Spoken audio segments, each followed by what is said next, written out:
Om Shanti. Welcome all of you to the Values Workshop on Cleanliness.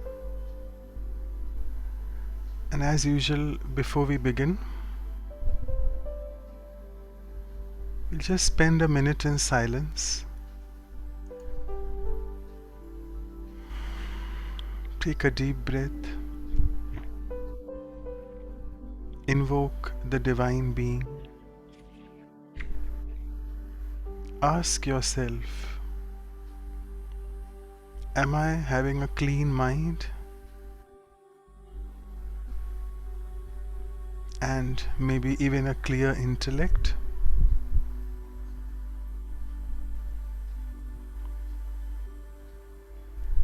Of course, the answer will definitely be a big yes. But let me today, from this workshop, try to explore more about this value of cleanliness of the mind. How can I really get rid of the dirt of waste thoughts which I have inside? And how I can free the intellect, which can then truly become an instrument for God to be used as He wishes to.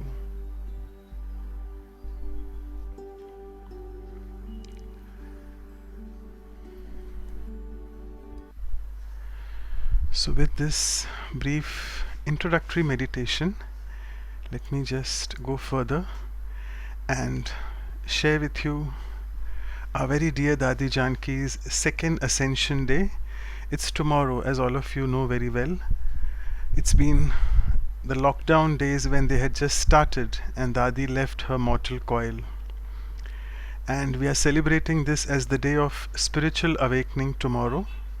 A big program is arranged at the campus of ours, the international headquarters in Madhuban. So we are dedicating this episode to Dadi Janki's remembrance because her slogan was, I'll tell you in Hindi first, Sachai, Safai and Sadgi. So in English it means Sachai is truth, Safai is cleanliness, which Dadi really spoke a lot about, and to let you know that she also is the spiritual ambassador for the cleanliness program, which is the Swachhata mission going on in India since a long time, since I think 4 or 5 years now. And the third is Sadgi, simplicity. We'll be having a workshop and a talk maybe after a few months on simplicity as well. So with this, I'll just move on to, these are our workshops which we have covered so far. Today is cleanliness indeed. And let me just now do this quick icebreaker with y'all. As all of you know, we play some video which really has some meaning to it. So this video sounds very kiddish. I mean, it's a kid. I'll show you soon. It's all about how the mind plays games, and a mind which is playing very bad games is not a clean mind. So I would want you all to reflect on this very brief 2.5 to 3 minute video, and then we'll share your insights in the chat box because we don't have time for oral sharings. So I'll just stop sharing this and make a new share and show you this video.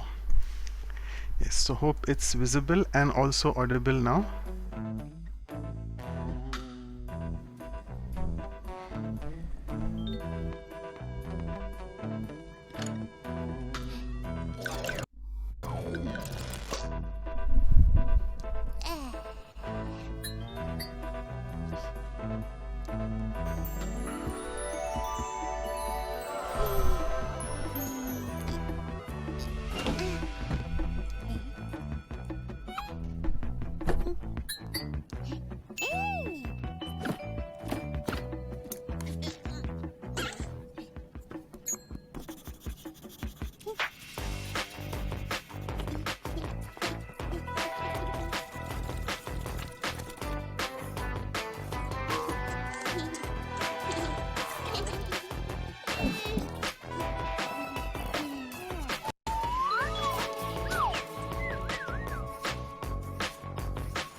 So, welcome back. I'm sure it was a very funny video. Just a moment. Yeah, so if I can request you all to share your insights, what you all have gained from the video. You all can share it in the chat box, or even if you all want to speak something, should be fine.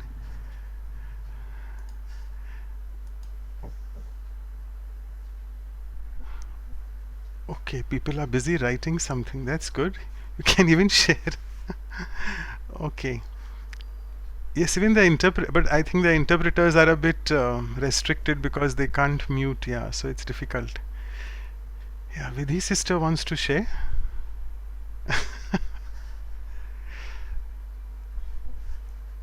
Okay, in the meanwhile, I'll take Brijpal Bhai is saying, be near the nature and be happy. Wow, that's fine. I'm sure there'll be a lot of different responses because this video everyone can take in their own perspective. Yeah, Dr. Mehta has unmuted, I think. Yeah, you want to share something, Dr. Mehta? Yeah. Okay. Well, I just had this kept open, but the mind is just jumping all around the place. It's almost like a monkey jumping from one point to another point, and it's probably just not focused. And Right. this is what it is. Great. Yeah. Okay, Vidhi sister, are you ready? Okay. Uh, sorry, hope I'm not picking on you. Okay, Geeta is saying attention seeking, right? Teresa is saying a fun mind. Yeah, it's like Dr. Mehta also said, not focused but always wants to be running around and have fun all the time. Portuguese language again, maybe someone could translate that. It's about the, I think, interior of the mind. Yeah, Ashwini Bhai wants to share something. Okay. Yes, so come on, you have to break the ice. Yeah, it felt Yes, with like this, yeah. he's. It felt like that just taking life as it is, not Okay, taking it seriously, just as it is. Yeah. right. Okay, good. Balwinder is saying he's acting as he was supposed to do as a child. Okay, right. He is already a child. Okay, so I'm a bit confused with this. Like, okay, I think he was a child giving exams. Stuart and Sharon are saying there is time to work and time to play. All right. Then again, one of the yeah, it's Emmanuel brother, right?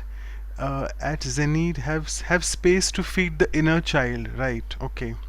Dr. Mehta is saying, as he mentioned, not focused. Thoughts are just fleeting like a monkey from one area to the other area.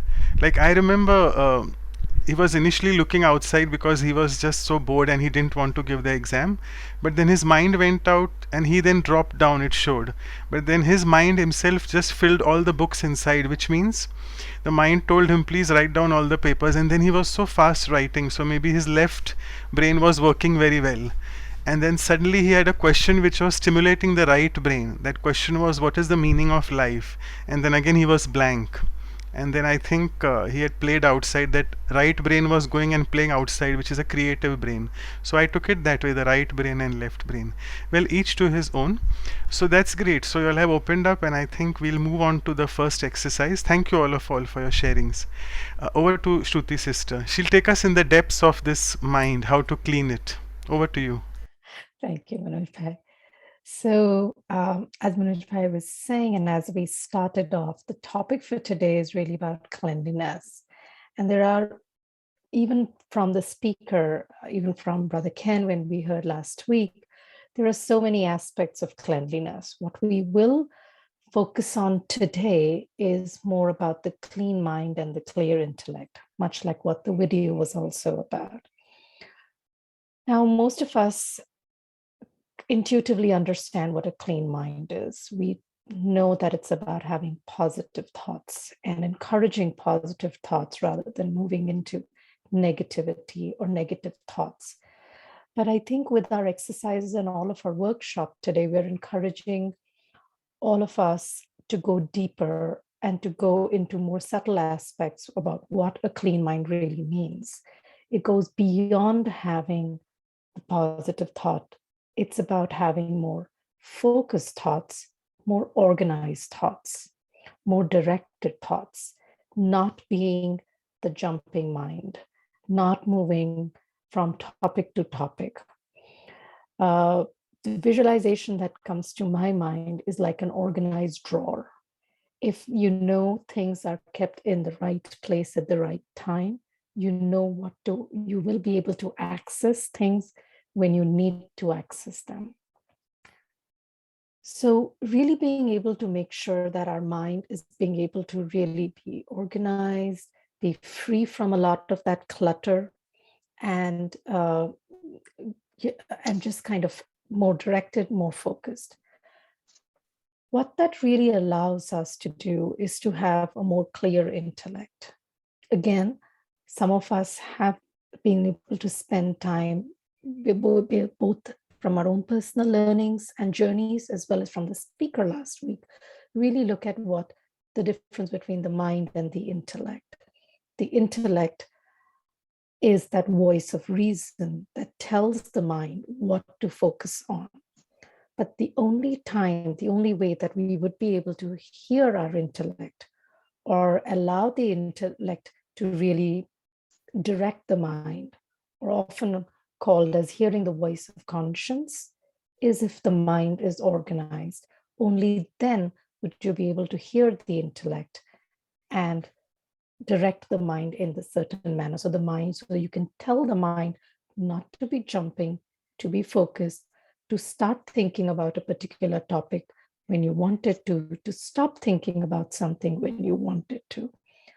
So as we go into some of these deeper aspects, both in terms of understanding as well as application, what we'll do is let's move into the next few minutes into the actual activity. So for about a minute or so, reflect on someone in your life who demonstrates these attributes: clean mind, clear intellect, not a jumping, aggravated, directed mind, and a clear intellect, somebody who's able to be focused, take decisions in a timely manner, stay directed. And as you think about this person, list a few qualities that you've observed. I've got us queued up, but there may be other qualities that you have observed about those individuals, and something that you would like to emulate or something that you already emulate. So I'll play music for about a minute, allow you to reflect, and then we can come back for sharing in our true Vyasa style.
So with that, we can open up for sharing.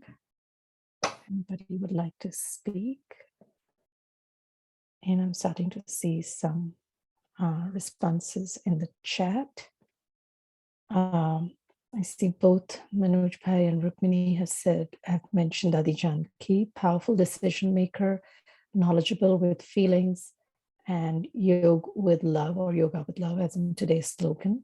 Rukmini says her habit of going into silence before responding. She was detached when she approached a situation, her total faith in Baba or God. Very nice. Would anybody else like to speak?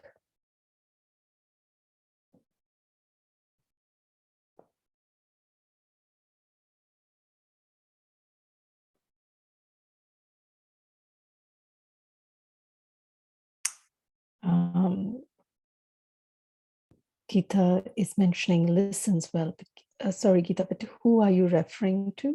Who is this person? Or if you don't want to mention, at least I'll describe the attributes. Listens well, thinks outside the box, decision maker, lives in the present moment, demonstrates responsibilities. How nice.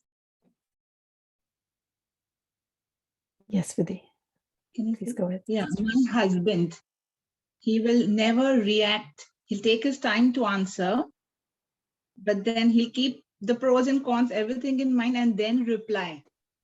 And then no extra waste thoughts after that. So he's very clear and firm. Very nice. Then we learn from him this way. Very nice. How nice. Very nice. That always helps. And Gita was talking about her son. How wonderful. Bhavinder is talking about all BK teachers' overwhelming desire to give. Beautiful. Would anybody else like to share? Dr. Mehta is mentioning Jagdish Bhai, yes. Clear thinking expressed in his speech, classes, writings, simplicity and discipline in his life. Yes, very much so. It comes through in all his classes and writings. Yes, very true.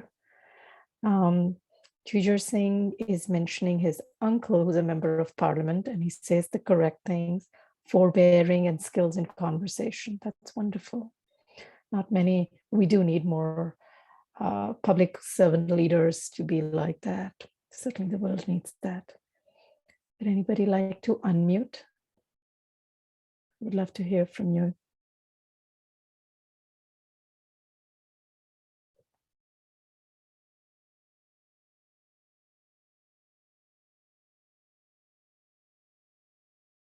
Seems everybody's settling into the weekend.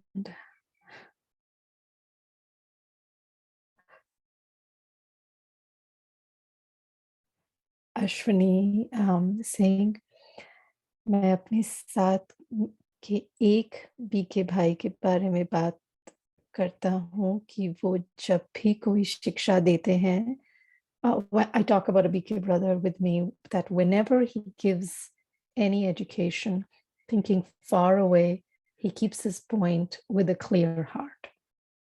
Thank you. So I think he thinks beyond and he makes his point with a clear heart. Very nice. Anybody else?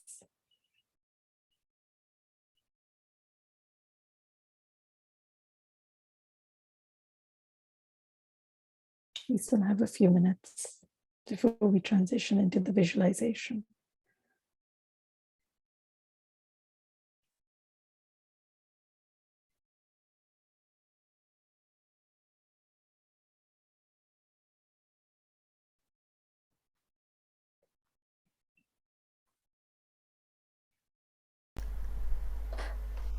I think if you want Deepak Bhai to show you the slides, Deepak Bhai, you want to show the slide? Yeah.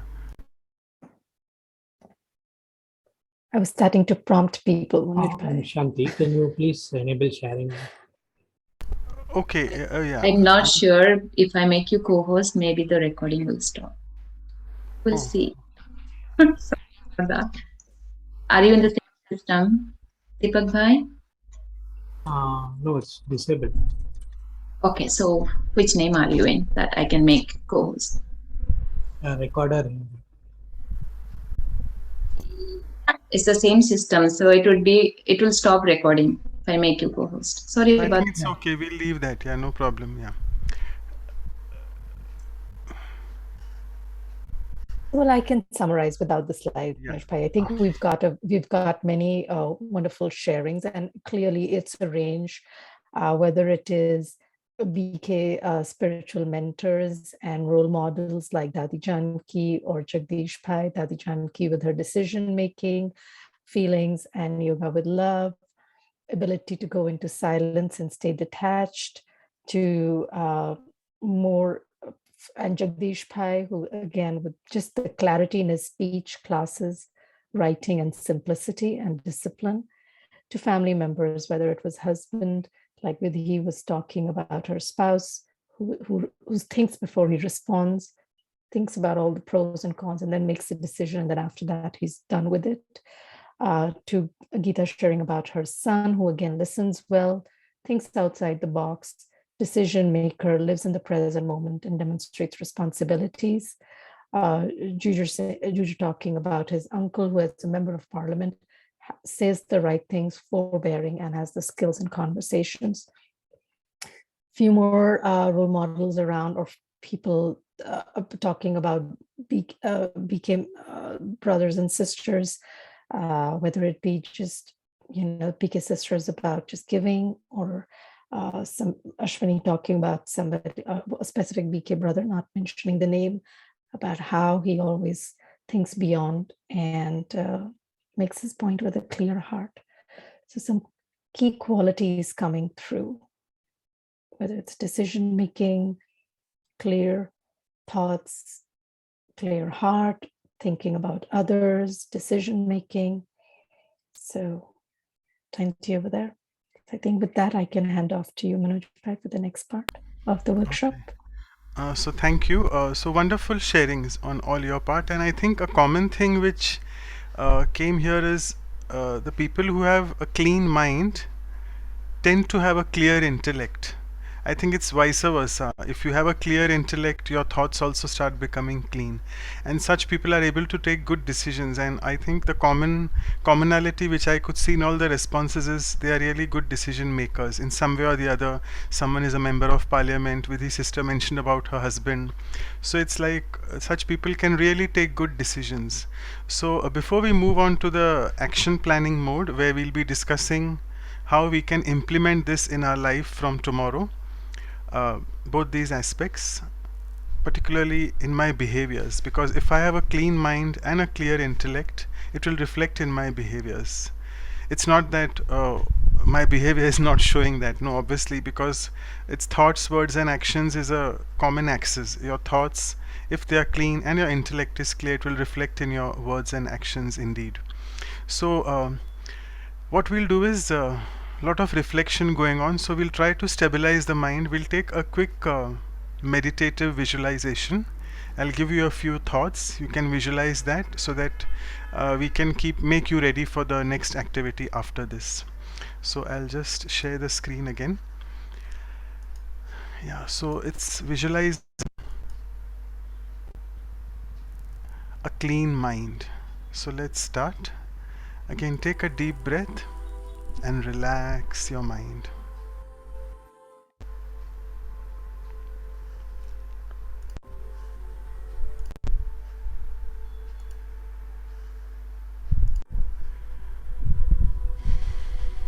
Relax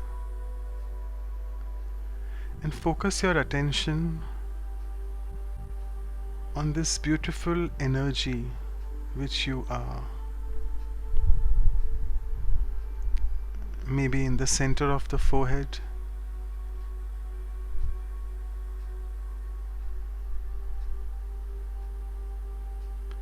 as you start focusing on this beautiful energy that you are,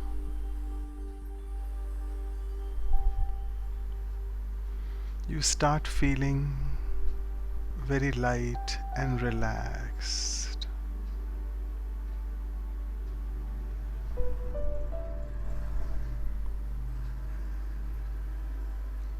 And innately, all of us, these beautiful energies that we are, are originally very, very clean and pure.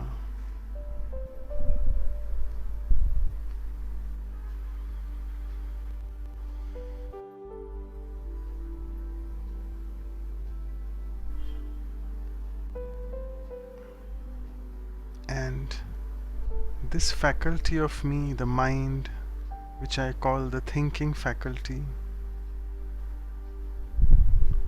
is actually like a clean mirror.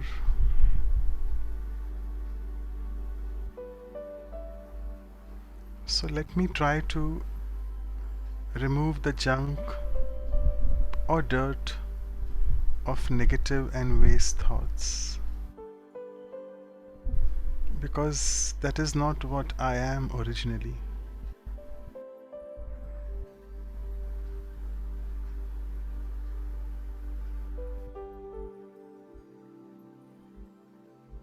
And if I find it difficult to do it myself, let me just connect to the Supreme Being, who is the ocean of, I must say, cleanliness and purity both. And just one thought away, I connect to that pure energy and cleanse my mind.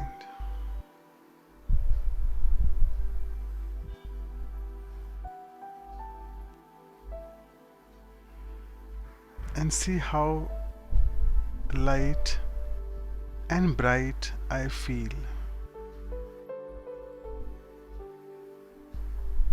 Past is past. Let me get rid of that excess baggage in my mind,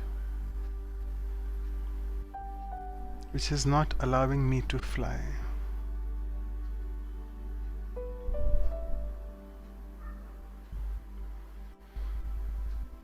And having felt this beautiful feeling of being light and might, I am now ready to go into the field of action, demonstrating the cleanliness in my actions and words.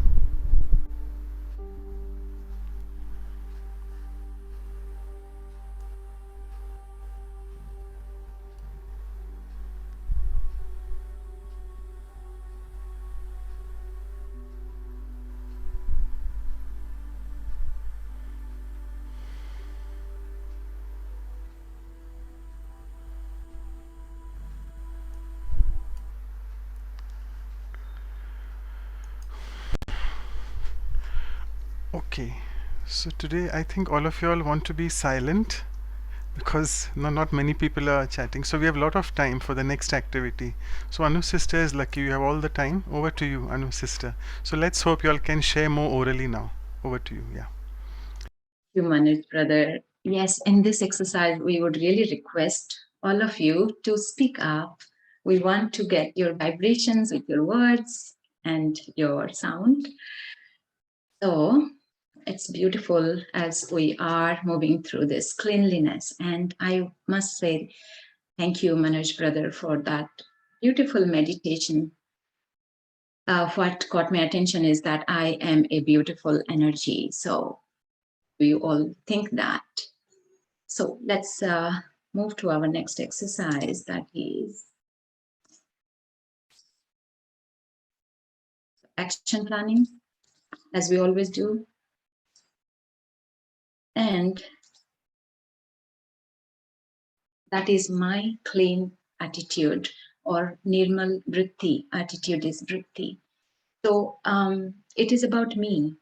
Who am I? What is my vibration, my energy? What is my real original, qualities that I hold within? When I am focused there, I can have this value of cleanliness. But when my focus goes outside, like past, future worries, or other people's behavior, if my thoughts and actions are based on that, takes me away from me, my cleanliness.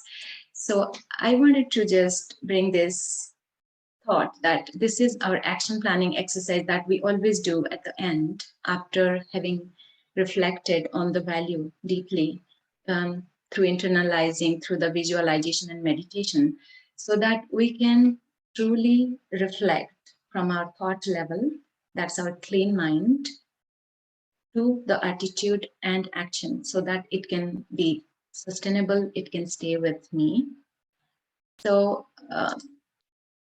in this, attitude is kind of the conviction, the belief system through which, I act. My actions show my attitude, but attitude is developed according to that perception or thought process that's in the mind. So when we reflect on this action planning, that what change I want to bring in my action, it has to be deep, from the thought level, then it can stay, or I can take it to my work. I just wanted to bring one example that when we go to our workplace, if there is a colleague who doesn't respond to my greetings in the morning or ignores me, then that is maybe his attitude, but what happens to my attitude? Do I stop greeting to that person from the next day? So my attitude is affected, influenced by the other person's behavior. But here I have to go to the thought process where, what am I thinking? Am I thinking that that person is ignoring me, so why should I greet him or her? Or I change to, I will choose cleanliness because I'm a pure energy and greeting with respect is my way.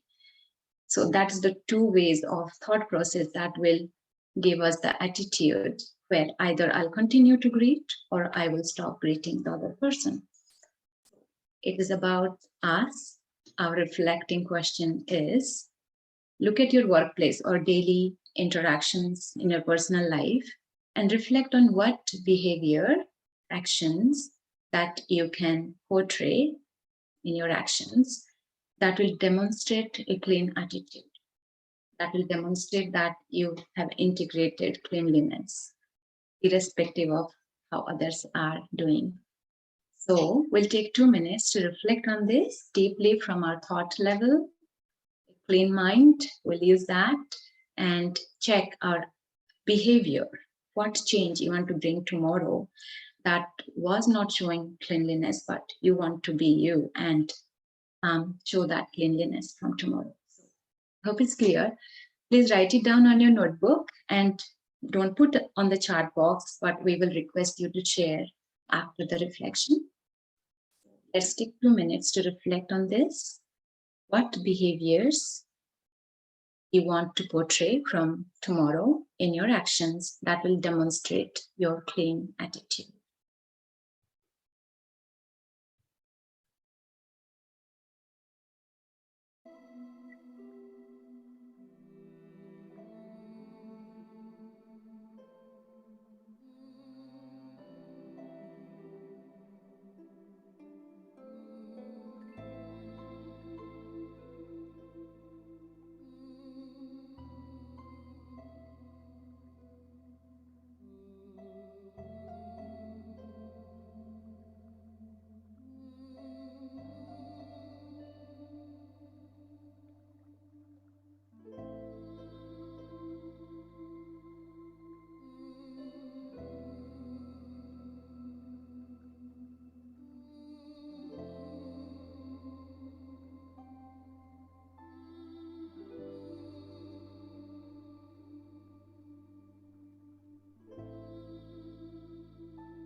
I hope You all have got that, at least one change in our actions that will show our clean attitude. I hope it was easy.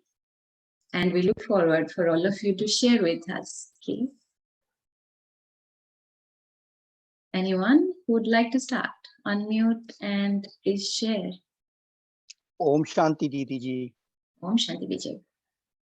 Okay, dear brothers and sisters, please accept my greetings of love, peace, happiness, and bliss.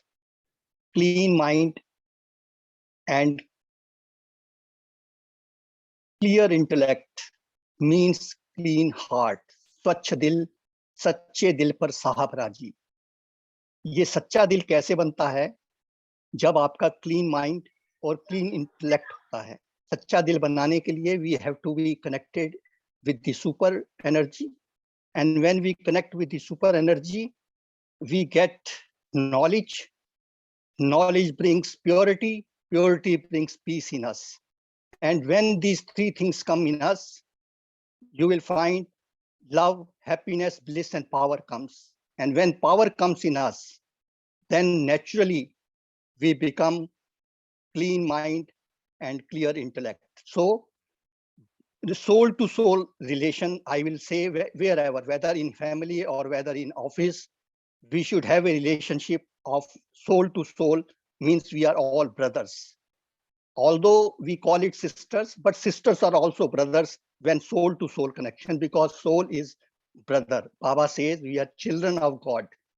God's children means we are all sons. Thank you.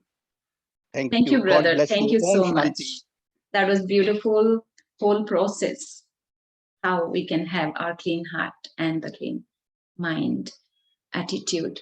Anybody who wants to share any practical action change that you are going to bring, that maybe you discovered today that you can change, that can show your clean mind, clean attitude?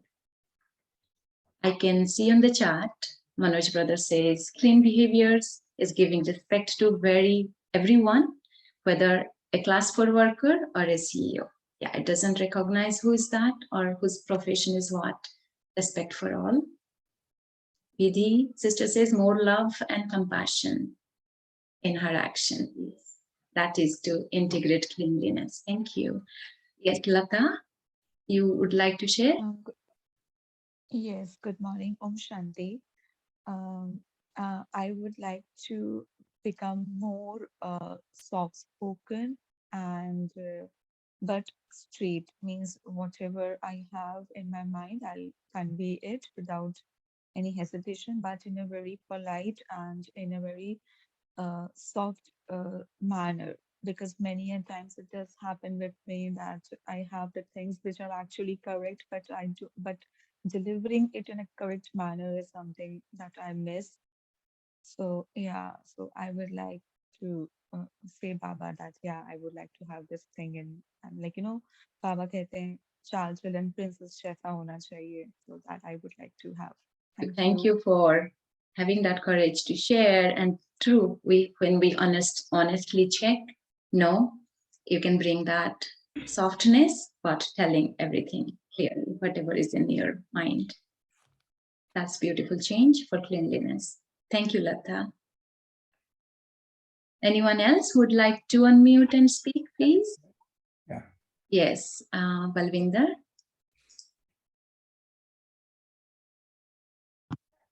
Hello ji, Om Shanti everyone. I'm a new student. This is my second workshop. I attended first one. Through this workshop, I see myself lots of dirt. My own attitude stinks when I interact with my family, when I interact with other people. I wish if I could have found you long time ago. Yes, I do need more knowledge and understanding. How can I clean my dirty mind? How can I clean my stinky attitude that I display with my family member or with my relatives or at the workplace? With your example, if I approach with my colleague at workplace, and my colleague does not respond to my greeting according to my old thinking pattern, I will think something is wrong with me. Or might be I have hurt her. It will stay for a very long time within my system that she rejected me, because I will have rejection feeling. But based upon your new knowledge and understanding, I will approach the same person with new thought process. Might be something is happening in her or his life. I need to be more compassionate, more loving, and more kind. But how to? I am not at that stage yet. I'm just learning, hearing from all of you. Sure. And We need practice. Yeah. Thank yeah, you. thank you. That's right. So you spoke all of our mind, I'm sure. We may not speak it out with words, but yes. Thank you. Can I Thank share? you. Yes. Anuben, can I share? Yes, brother. Okay. I think be pleasant to everyone. It's like being a fragrant flower. Let it be reflected from your face, from facial expressions, eyes, and finally in words and action. I think Kushi is the most important part. Being happy. Khush raho, khush karo. So that is a sign of clean mind, clean intellect, clean heart, that the happiness will show on the face. And that is where we share that with all. Our attitude would be that. So it's beautiful sharings. Thank you everyone for coming up and sharing. I would read just one or two more points that I see on the chat box. Geeta says, smile with respect, greet with eyes, voice of inner happiness. That kind of resonates with what Dr. Mehta said. Amarjit says, sometimes it happens that the listener misunderstands us. That person argues that my attention is so and not that which I wish to convey. But anyway, so that's an understanding. With that, we can keep our, like my attitude, I'll choose cleanliness, purity, clean heart, love, respect. When he says, open your heart to big heart, respect everyone, spread smile and peace. Yeah, thank you so much. I don't think I can open the sharing, but we will share all these sharings, our review material after the session. So please leave your contacts if you haven't already, and so that we can send you.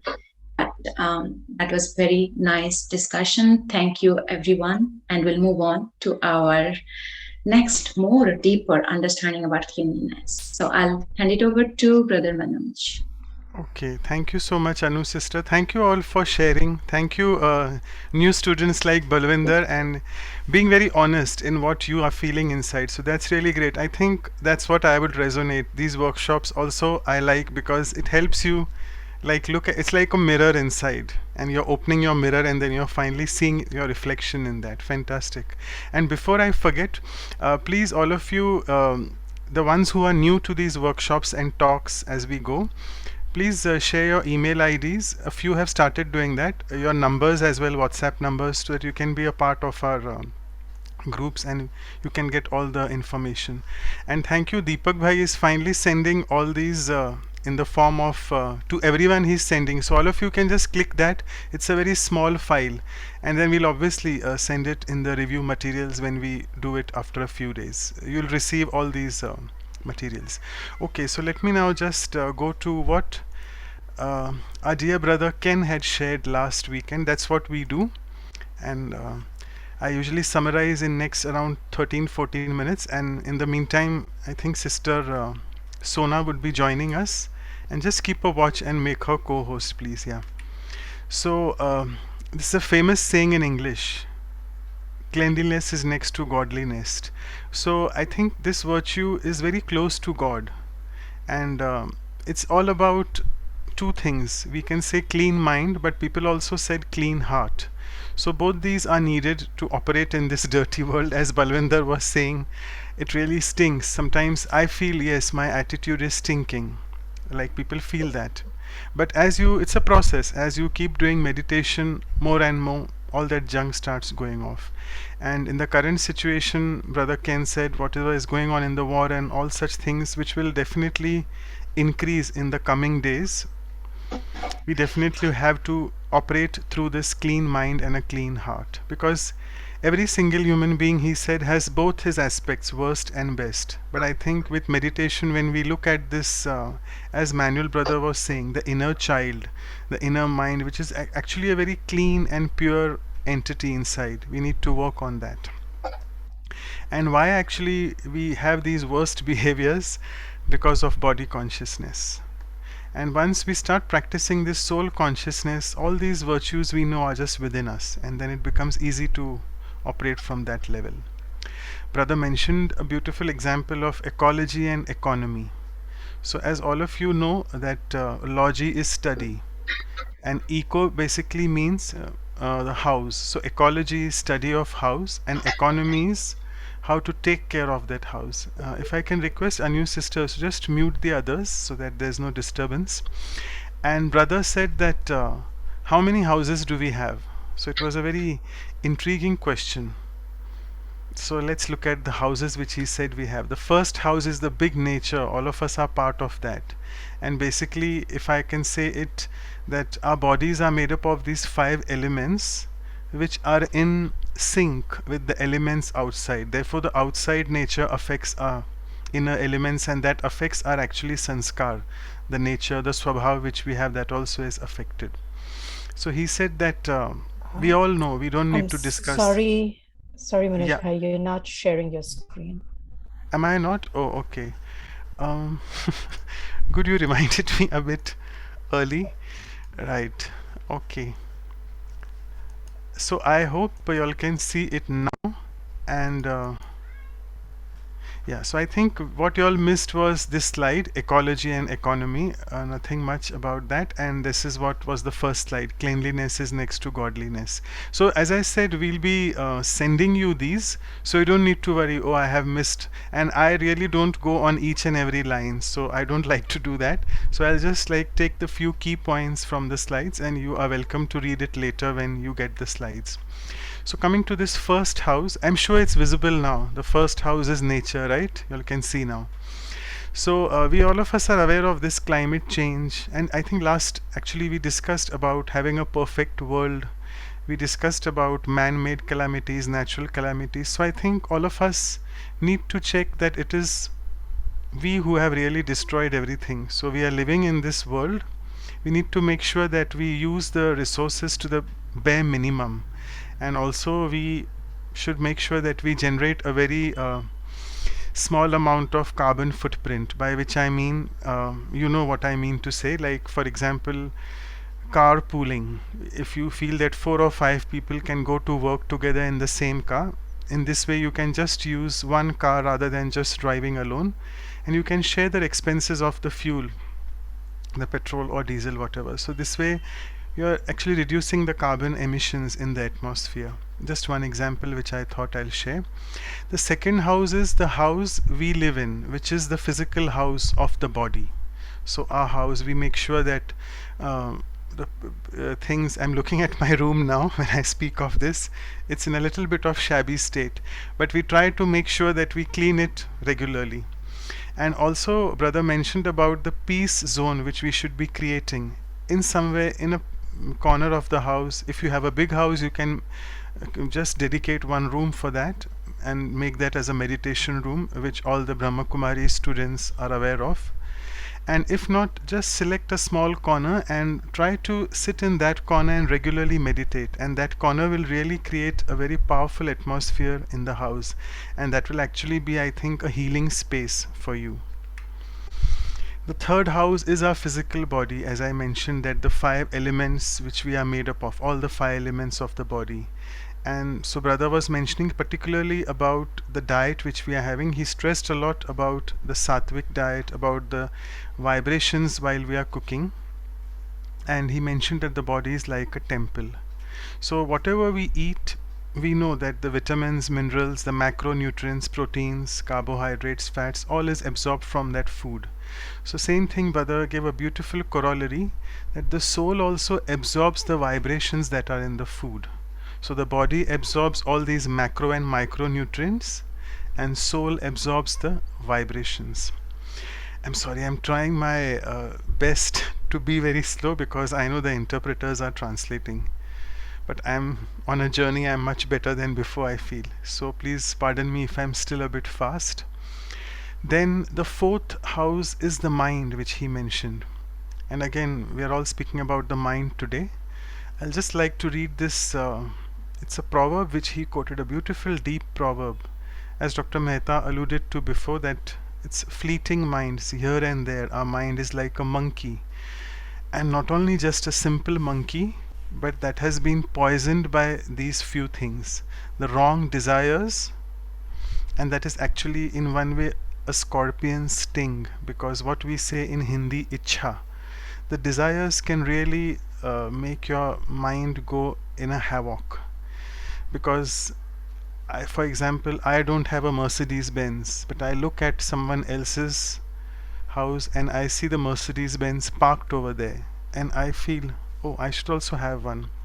So it's a desire has started biting me, and it is like I'm stung by the scorpion of jealousy and drunk on ego. So if I am egoistic, that is, I'm in an intoxicated state, yes, and this intoxication is actually a negative one. So I need to make sure that if I'm having jealousy, if I'm having ego, and if I still have a lot of desires in the mind, it's very difficult to make it clean. So we really need to get rid of this, and the simplest way to do is meditation, which I'm sure Sister Sona will cover it in detail. And remember, as Sister Shruti was telling you in the first activity, mind is the thinking faculty, and something above it is much more stronger, which is holding it, which we say the reins of the horse. That is the intellect. So if the intellect is strong and powerful, it can definitely control the thought process.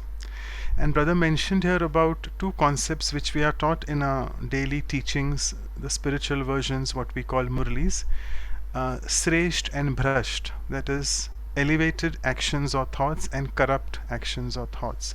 So again, it is like we are those beautiful energies, very, very elevated. When we came to this stage to perform right in the golden age, we were very, very elevated, and gradually this body consciousness, these desires, all these vices, jealousy, etc., it's a big list, we started becoming corrupt from what we call the copper age. So brother mentioned about trying to look at this aspect of myself, Sat Chit Anand Swarup, which is being an embodiment of truth. Chit is, he mentioned about the memory track. Chit actually is understood in very different ways, but brother mentioned it as memory track. It's basically my consciousness. And Chit, some people also say it's the mind. And lastly, Anand. So Anand means bliss or happiness. So what I need to realize that this beautiful energy, what I am, is really true. It's eternal, because the soul is eternal, and it has full of happiness and bliss within itself, and it's a conscient being. When we say Chit, we must say it's very conscient also. So when I sit in meditation and I practice this soul consciousness, I really go to this Sat and Anand, the truth and the bliss, and therefore I can really, then it becomes easy to clean my mind.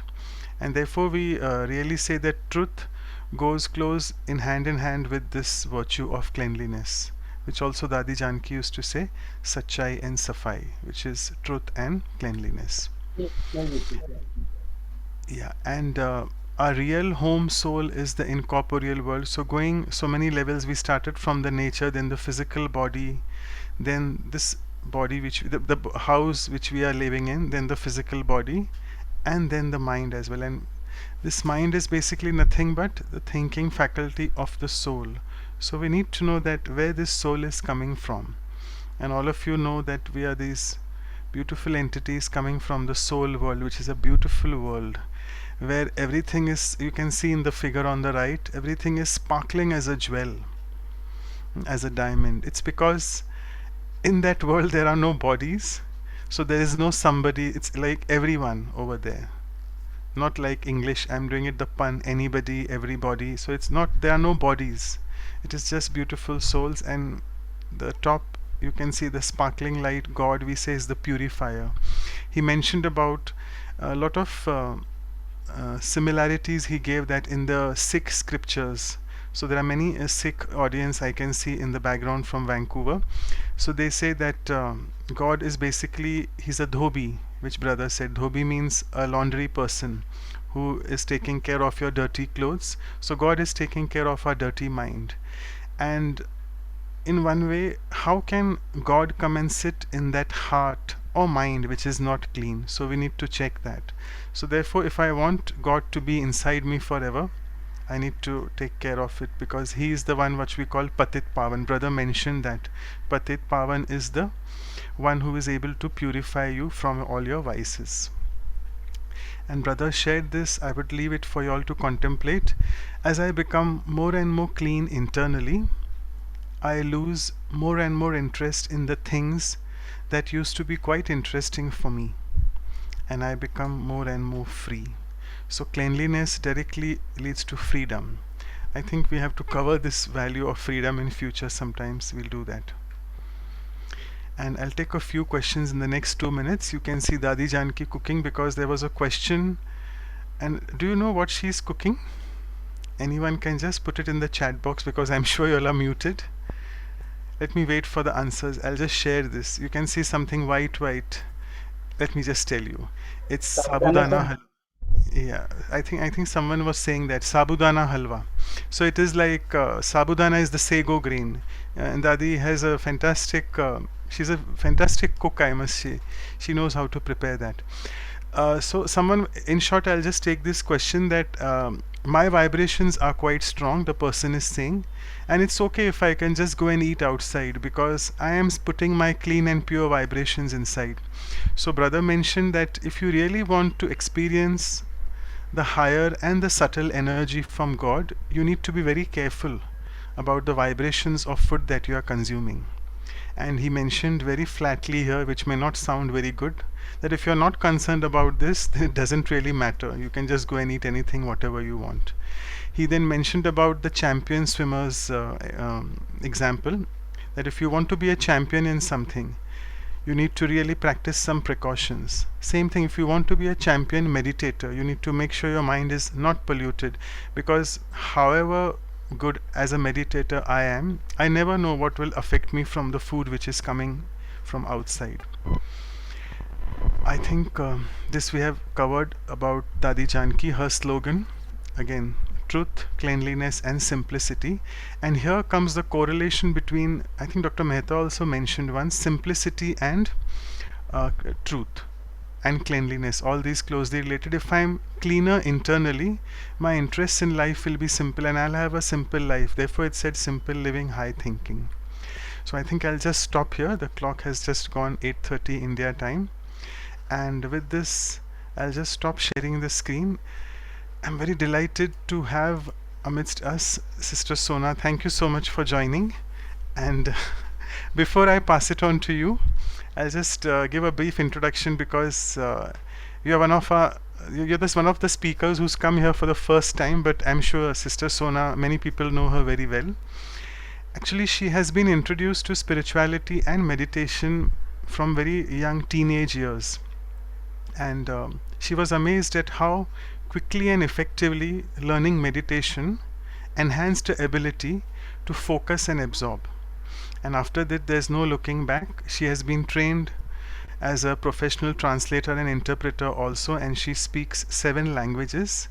And let me tell you, she is into Brahma Kumaris for almost now 30 years, and she had been serving in Australia before for around a few years, from 2001 to 6, and she was holding the role of center coordinator, the retreat center coordinator there in Blue Mountains, Sydney.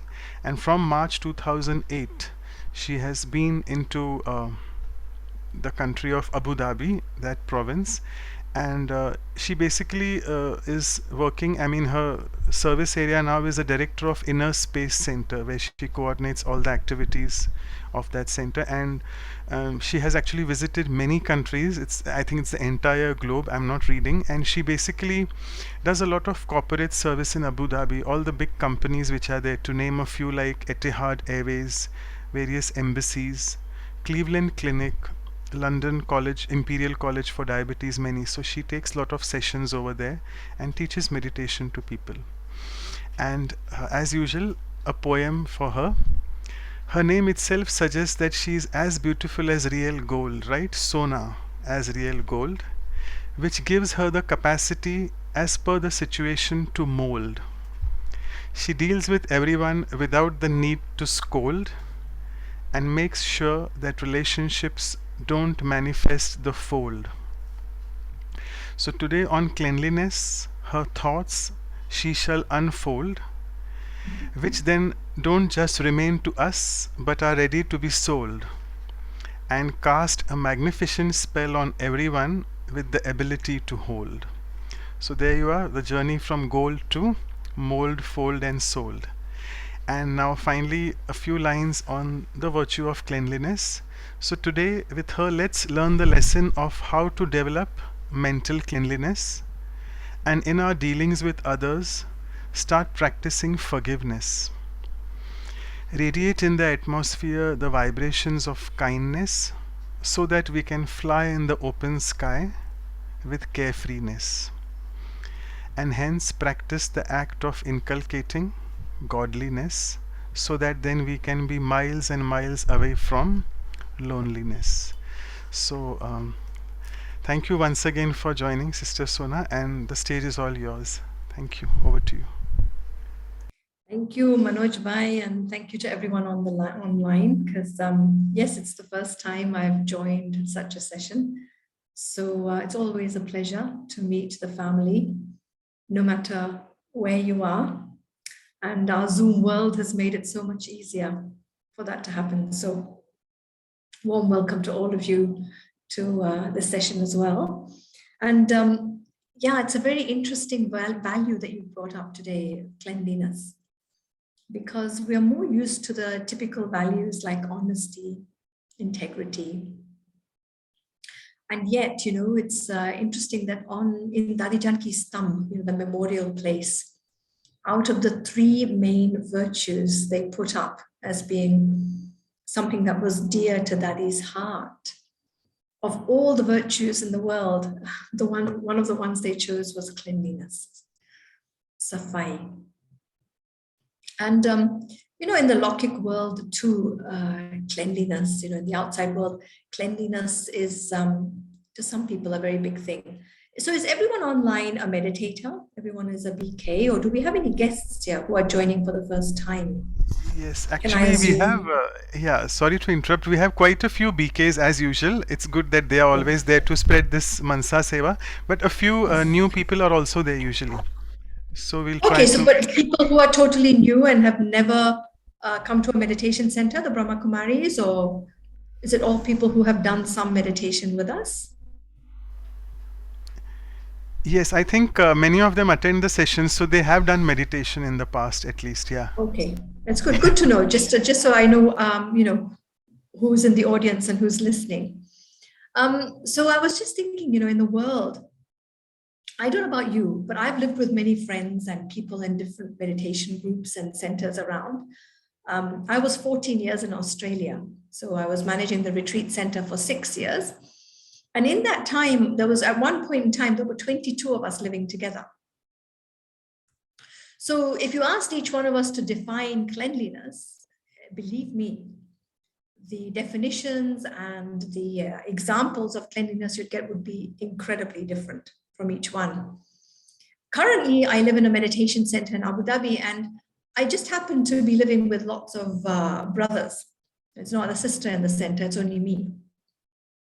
What can I say? I mean, honestly, what can I say about cleanliness? Sometimes when the boys say, oh, we've cleaned the kitchen, I go, okay. I wait for them to all disperse, and then I start cleaning the kitchen. So what does that tell you about cleanliness, you know?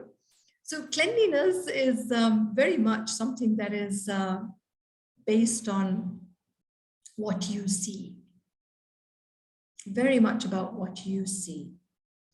I remember the opposite happening to me when I was much younger, maybe half my age, and I was living in the Blue Mountains. And at reception, you know, I was very tidy. I'd put the pens in the little sort of pen holder and paper wherever, but I never bothered to wipe down the desk. And it was always dusty and, you know, and there was one lady who was much older than me, and she would be on the shift after me. And she would walk in with her gloves and her gloves and her spray, and she'd be spraying down the desk and everything around. And I thought to myself, what on earth is she cleaning? It's clean. I mean, I put all the pens in, and, you know, the computer is in the right spot. And what's her problem? It's so subjective. External cleanliness is so subjective. So imagine what internal cleanliness means and how different it is for each one of us. By definition, what is clean is something that is free from dirt. So you could say it's uncontaminated. So cleanliness. I thought cleanliness just meant your ability to accept or like things that are clean around you. But one definition of cleanliness I particularly liked, which is, it is something that is being kept clean over time. Cleanliness is an active action, an active process to maintain a standard of cleanliness, a standard of something being free from dirt. So, like most values, cleanliness is something that takes time to practice and acquire, but it's also a process of maintaining it throughout my life, so that whatever I'm looking at as being, you know, clean or not clean, it's not a static thing. It's not like I can tick mark it today and it remains clean forever. No, it requires regular practice, regular looking at. So you talk about external cleanliness, and as I said, everyone's ability to clean is different, and everyone's definition of what is clean and what is dirty will be different.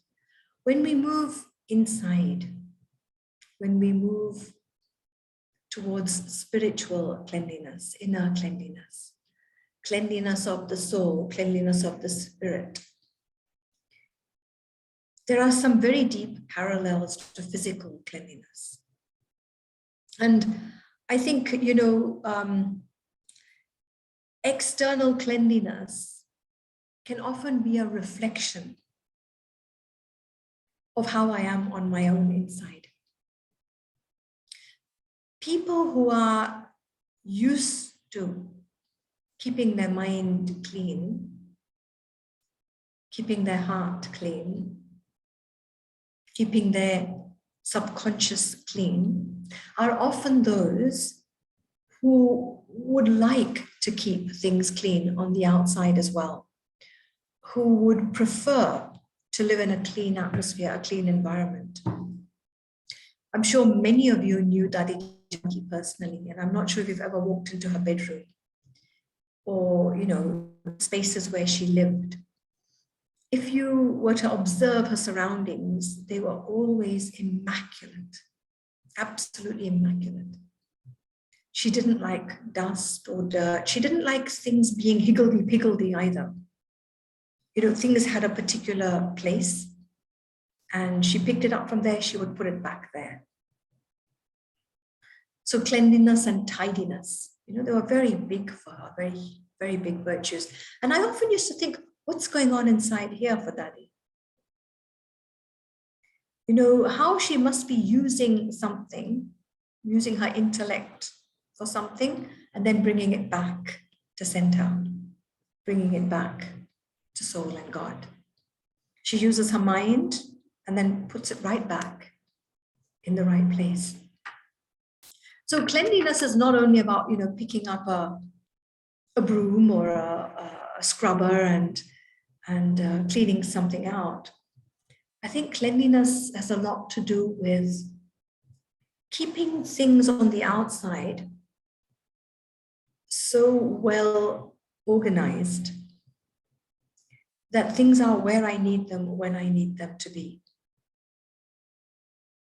The other thing about clean things, whether it's the outside or the inside, is where there is cleanliness, there is clarity.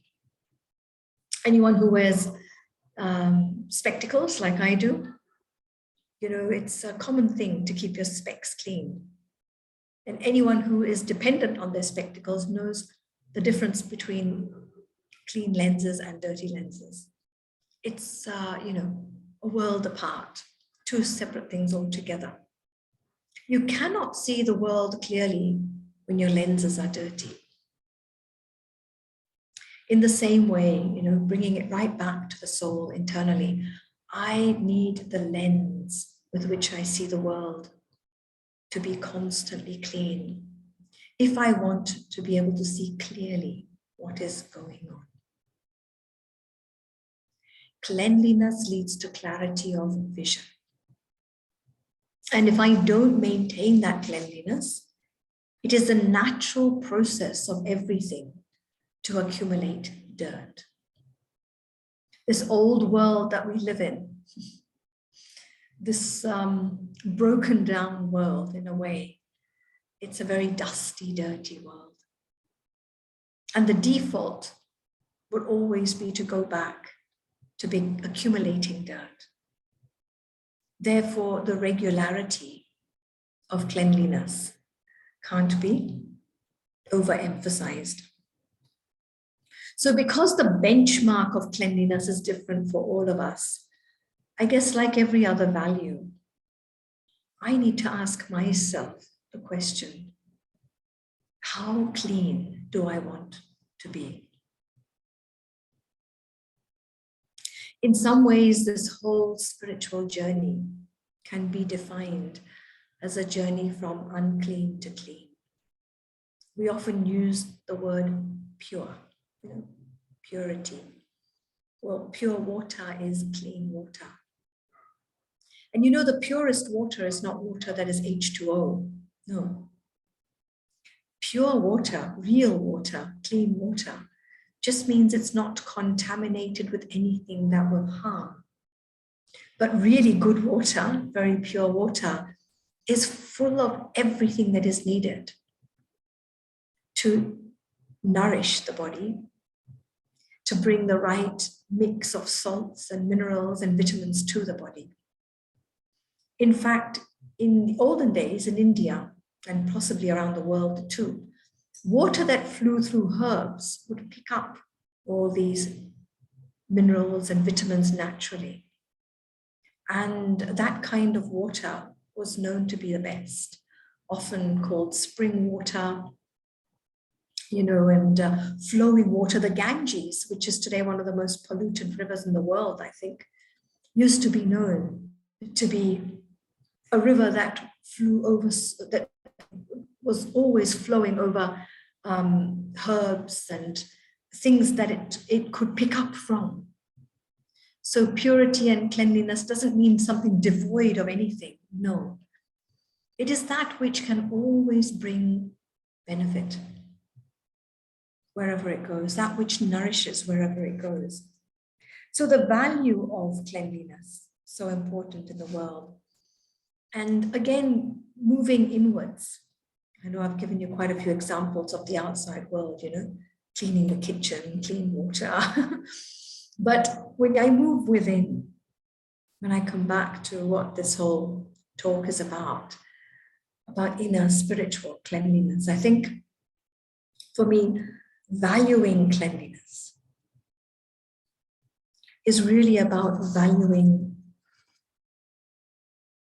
the unpolluted state of the soul. Sometimes I call it our factory settings.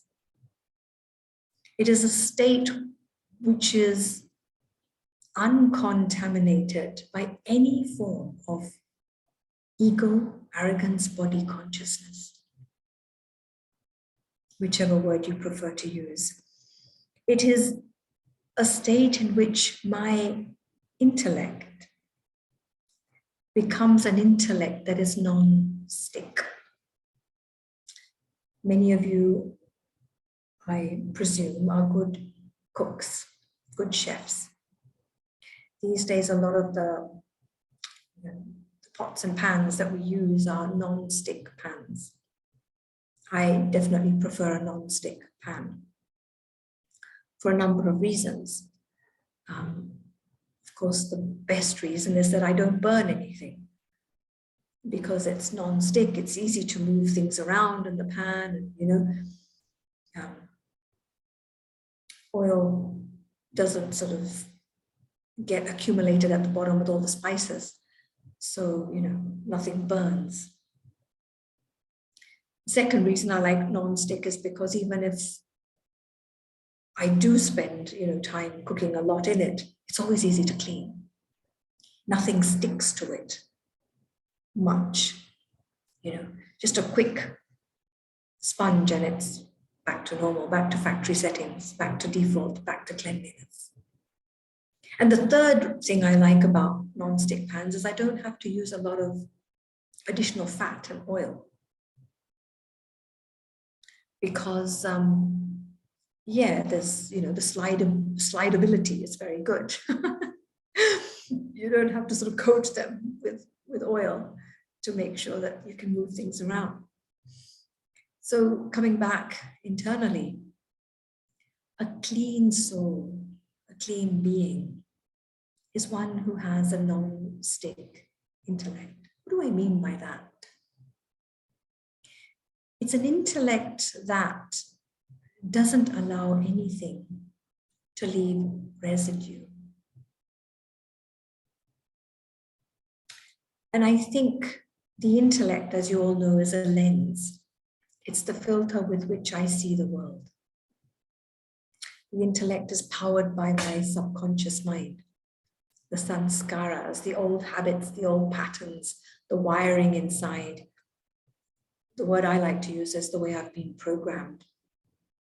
So if you imagine there's this programming inside you, and that is fueling the intellect, the lens with which I am perceiving my entire world out there. If my intellect is affected by the residue that I carry within me, the residue of old feelings, memories, which have probably now, been there for so long that they've created habits. The inner programming of the soul that is constantly playing in the background, constantly playing. Most of the time we're unaware. So if the intellect is constantly being bombarded by, all of this, how on earth can I have a clean and pure understanding and vision of the world around me? How on earth can I have a clean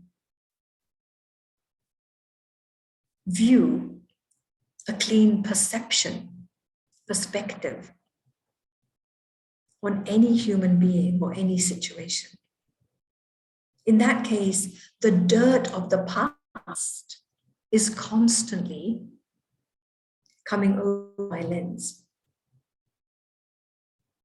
So now to deal with the dirt inside me is going to take time. And that is a process of cleansing the soul. But what I can start to do is to closely watch this lens of the intellect and to observe for how long does that residue affect me.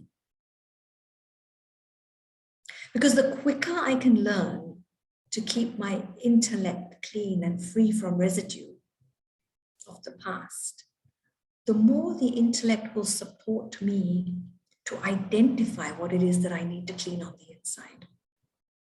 So for example, you were hurt in the past by something someone said, right? Let's say it's somebody in your family, your sister, your brother, your mother, your father, your husband, your child, whatever. Someone said something to you and it hurt your heart. And you've stored that away inside you. It's an unclean feeling. It's not something that is a pure positive feeling. And that's gone and got stored inside. In fact, it's been stored for so long that now it's created a little pattern, a little habit, which is every time you see that person, you pull up that feeling towards them. So every time you see them, you're seeing them in an unclean way. You are tainted, your vision is tainted by something that you've stored inside. How can I train myself to keep cleaning the intellect of all these old memories and stains from the past? If the intellect becomes non-stick, it means that even if the memory comes up, it doesn't hold for long. It falls out, it falls down. And it doesn't influence my current present moment. If all these inner memories, which are dirty, are affecting my current moment, my present now, what kind of future am I going to create? Exactly the same as what my past was. And so there can be no transformation within. It's really hard to create change, inner transformation, inner shifts, if my past is having such a huge influence on my intellect, on that part of me, which is the filter, which is the part of me that actually gives me permission and allows me to interact with the outside world.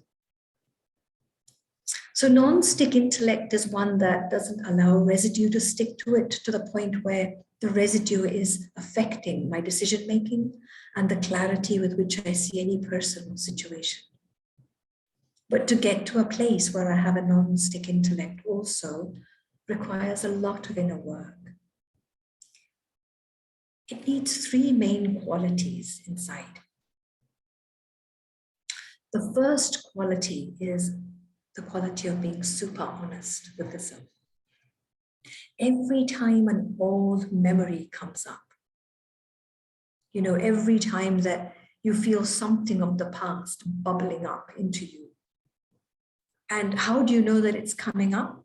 It creates a feeling.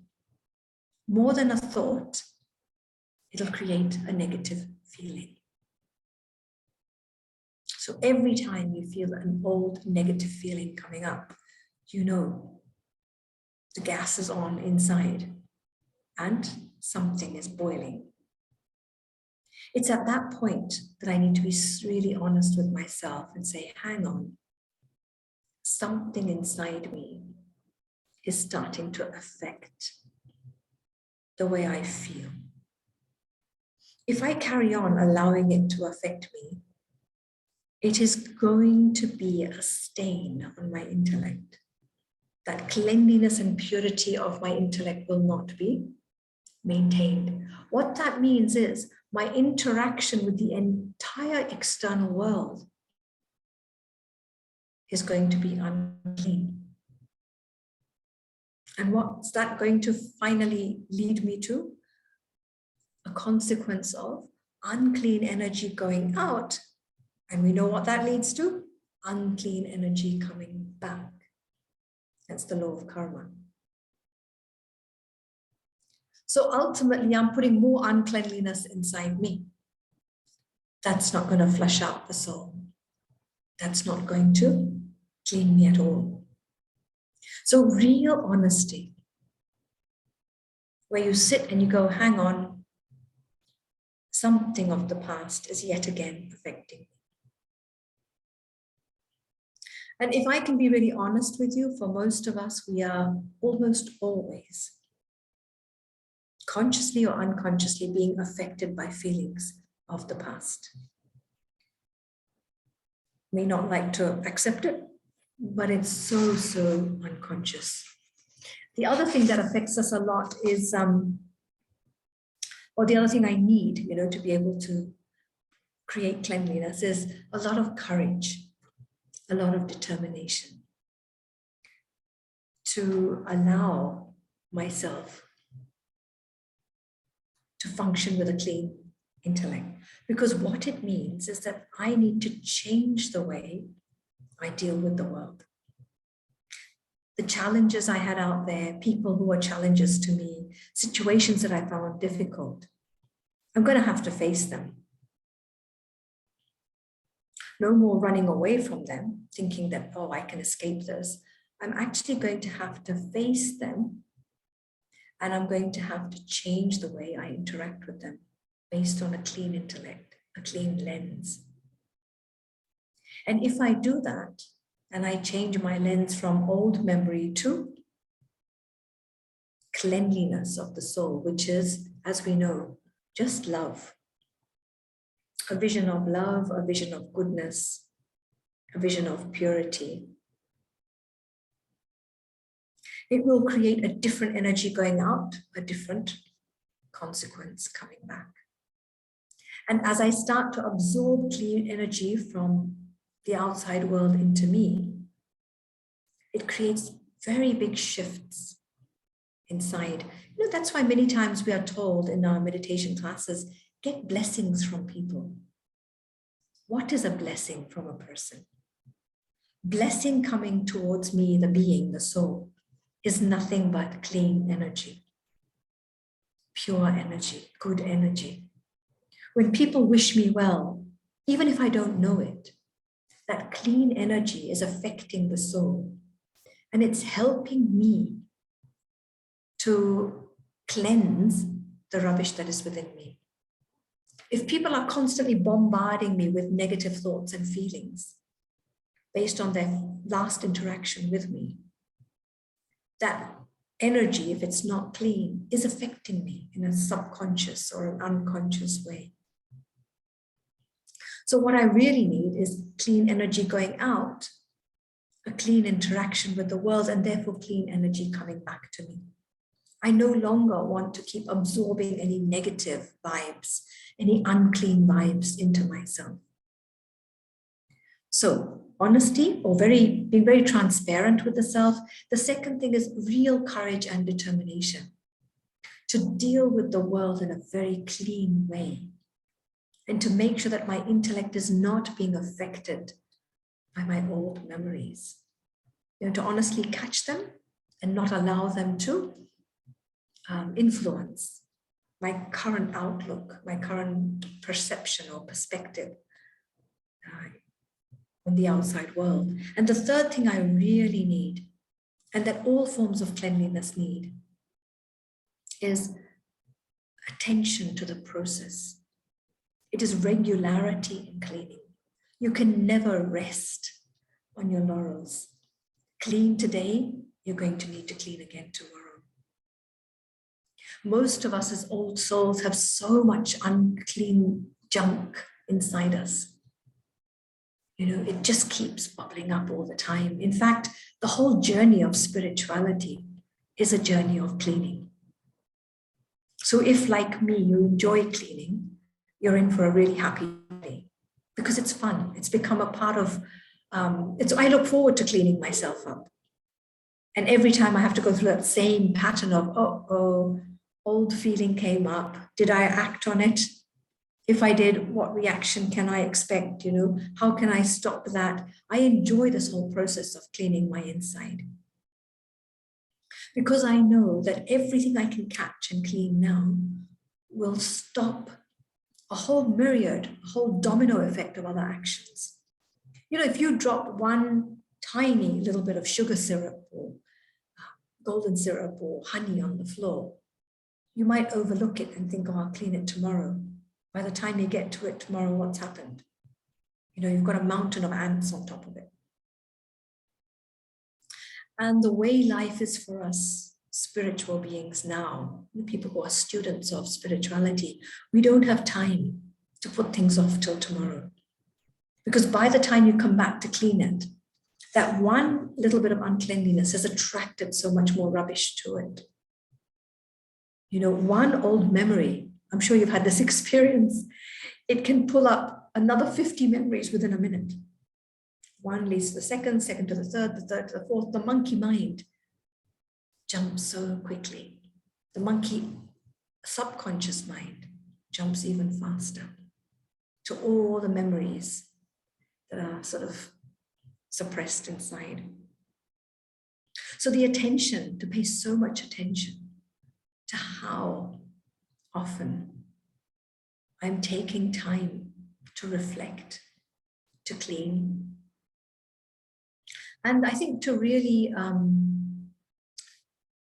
get a feeling, for what is still left inside that I'm not ready to face.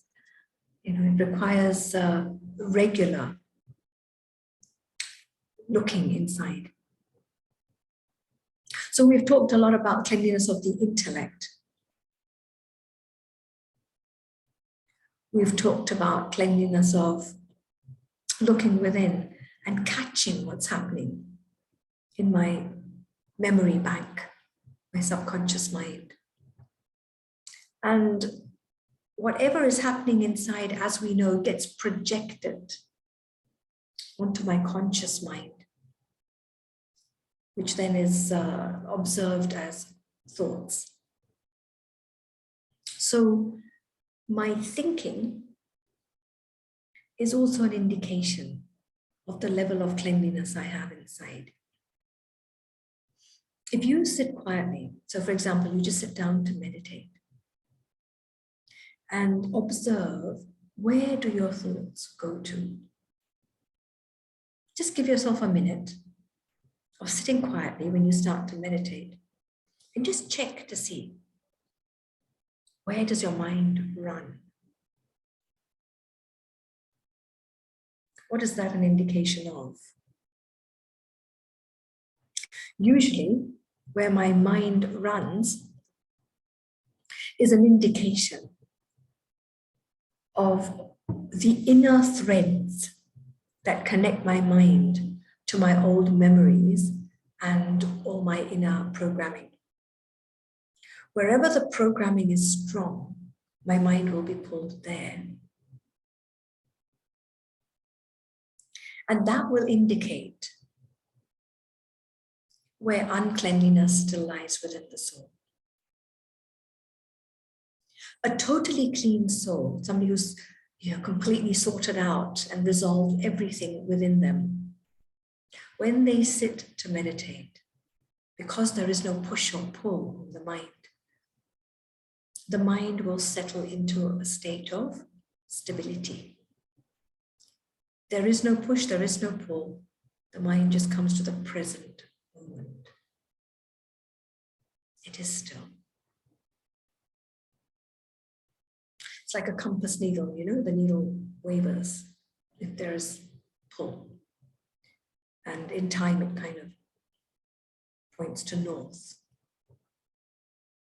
The mind points to stability only when the inner pushes and pulls have been sorted out. So when the inside has been cleansed, the mind can be still. When the mind is still, the intellect can then go where it wants, when it wants, for how long it wants. When mind and intellect come together and focus on one thing in this state of cleanliness, then this is what we call yoga or meditation. Then I can direct this duo wherever I want. When a child focuses, when it's time to study, and the child focuses on his study, if the child is undistracted, it means that deep inside it is clean, its memories are clean, it's not disturbed. Uncleanliness within the soul doesn't allow us to focus. It creates disturbance. When you have pure water and then you stir it all up, the water becomes quite turbid, doesn't it? So turbidity inside is uncleanliness. The tricky thing is that many times we think everything is fine.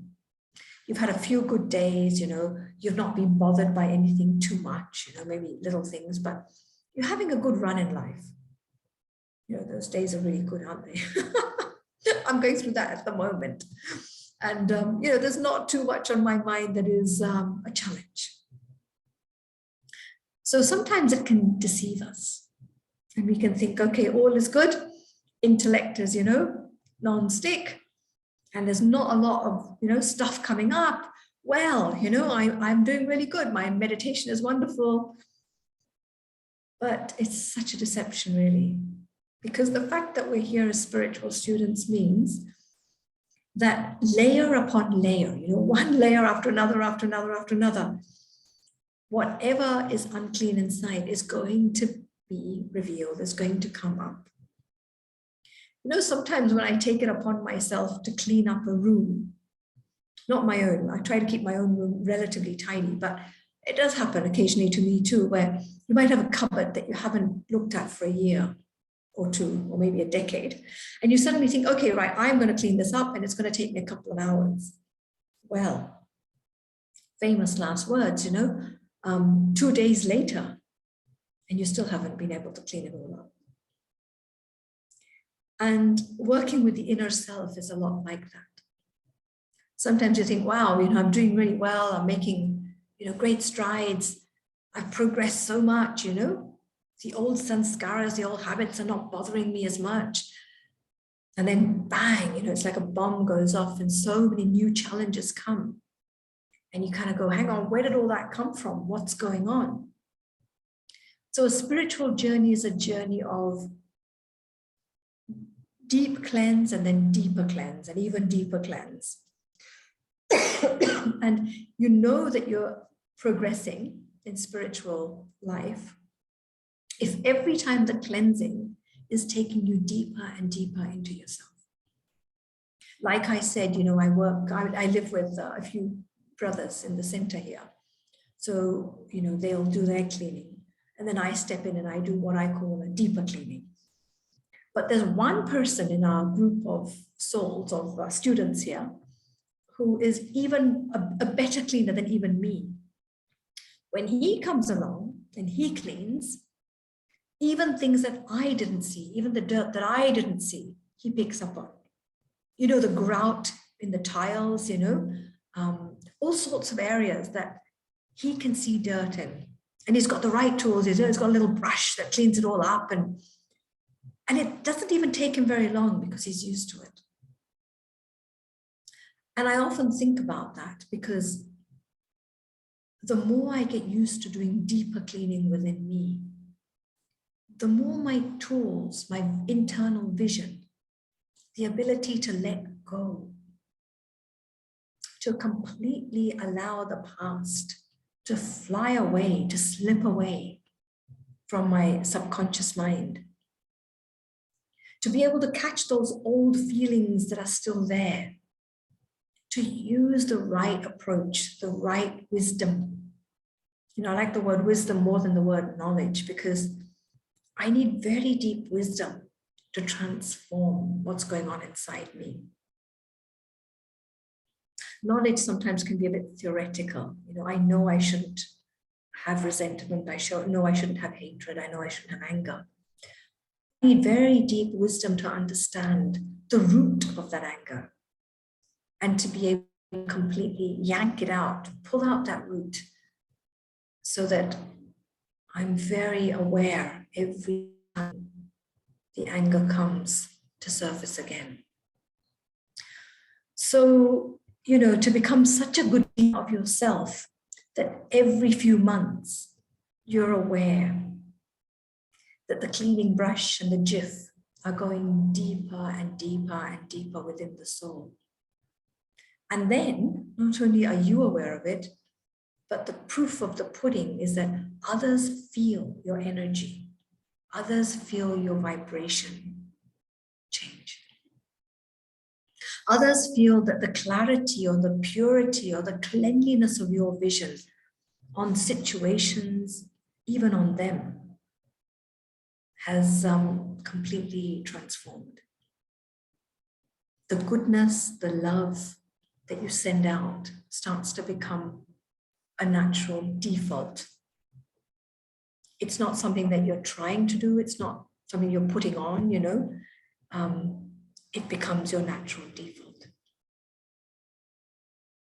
And the ability not to hold in the intellect anything that's happened, even if it happened yesterday, let it go. Let it go. Remember the non-stick pan. So easy to clean it at the end of the day, so it's clean for the next day. In the same way, non-stick intellect, This is why many times in our meditation practice, we are told, before you sleep every night, check and clean. Make sure you don't take with you residue from today into tomorrow.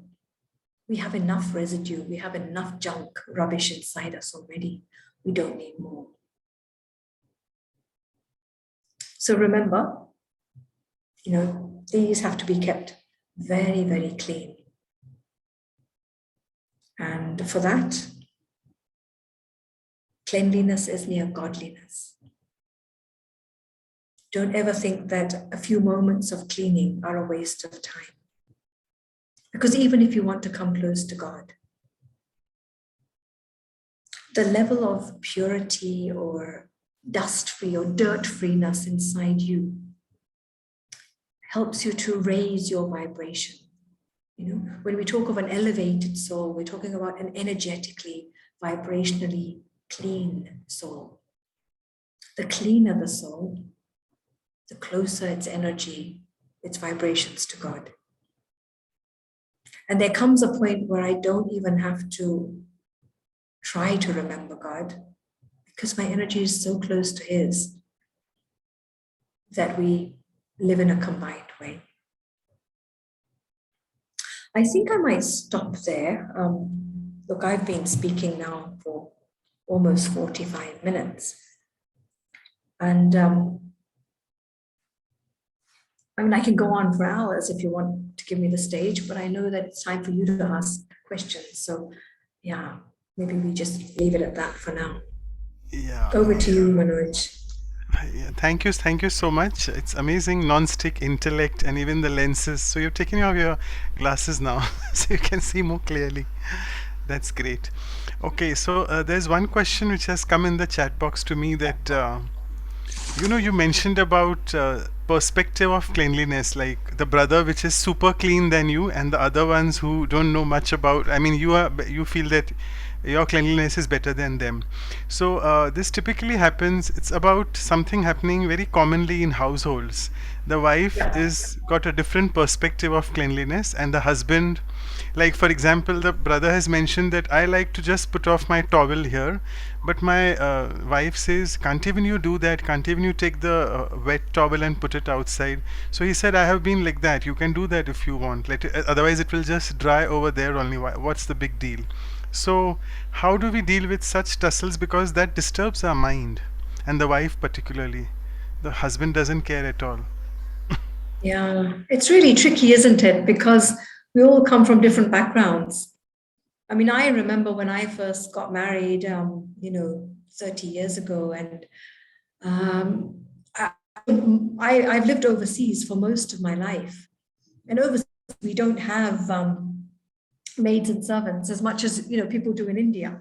So I was really used to helping out at home. We were all doing something, somebody was wiping the dishes or cleaning the dishes, somebody was wiping the table. There's always something to do. And we would leave the kitchen clean at the end of the day. So when I got married, my husband comes from a very Indian family and nobody washes dishes. So you leave the dishes in the sink and the maid comes and washes them. And if she's not coming that night, she comes the next morning and they're left in the kitchen overnight. Now, for me, that is unheard of. It's like, it's like a big sin to do that. So I remember the first week of being married and I'm saying to my husband, well, now we've had dinner, now we need to wash the dishes. And he's saying, no, we're going out for some ice cream. And I said, okay, we'll go for ice cream, but let's wash the dishes first. And, each one thinks that their way is the right way. Which way is the right way? It's all a matter of perspective. And like you said, a towel will dry inside, But drying it out in the sun gives some of us a feeling that it's firstly crisp dry and it's really, bathed by the rays of the sun, which, as we know, also get rid of germs. I think, the wisdom that I have today,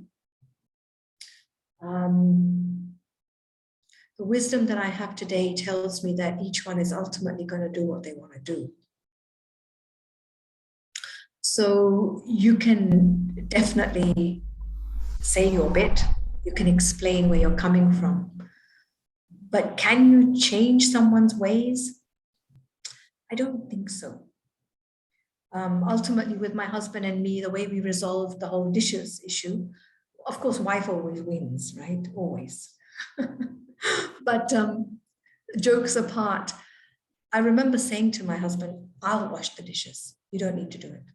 I'll do it all myself. That's fine. And then we'll go and have ice cream. So you get your way, but I will leave the kitchen clean. I think about a week or two later, he started to help me out. And I just said to him, I cannot possibly go against what I feel I'm comfortable with, but I'm not asking you to be like me. So it's reached a place now where, at least in our home, he will always make sure that the kitchen is left clean. I don't know what he does when I'm not around, and I don't think about it. What's the point? I think ultimately you just keep doing what's right for you. You stay an example. Tell people why you do it, but I've stopped putting pressure on people to be like me. Honestly, I just think it's a waste of time. I don't think we can force anyone to be like us. Okay. That would be my view. Great. I'll just take the last question in the interest of time.